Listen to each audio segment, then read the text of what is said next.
Friends, ఈరోజు మనము నోటి పుల్లగా కమ్మగా ఉండేలా మామిడికాయ రసం ఎలా తయారు చేసుకోవాలో చూద్దాం. ముందుగా మామిడికాయ యొక్క పైన చెక్కు తీసేసి చిన్న చిన్న ముక్కలుగా కట్ చేసి పెట్టుకోండి. ఇప్పుడు వీటిని ఒక గిన్నెలో తీసుకొని ముక్కలు మొలిగైన నీళ్ళు పోసేసి స్టవ్ మీద మీడియం ఫ్లేమ్లో 10 నిమిషాలు ఉడికించేసుకున్న తర్వాత స్టవ్ ఆపేసి చల్లారనివ్వండి.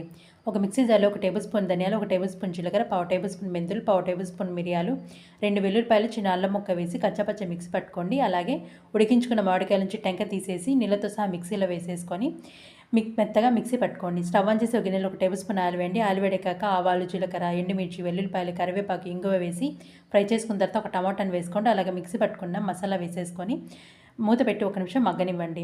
ఇప్పుడు ఇందులోకి మనం మిక్సీ పట్టుకున్న మామిడికాయ గుజ్జును వేసేసుకోండి. సరిపడా నీళ్లు పోసేసి పసుపు, ఉప్పు, 1/2 టేబుల్ స్పూన్ కారం వేసేసుకొని హై ఫ్లేమ్లో పొంగొంచేంత వరకు ఉడికించుకున్న తర్వాత లో ఫ్లేమ్లో ఒక 10 నిమిషాలు ఉడికించేసుకొని కొత్తిమీర వేసేసుకొని స్టవ్ ఆపేసుకొని సర్వ్ చేసేసుకోండి.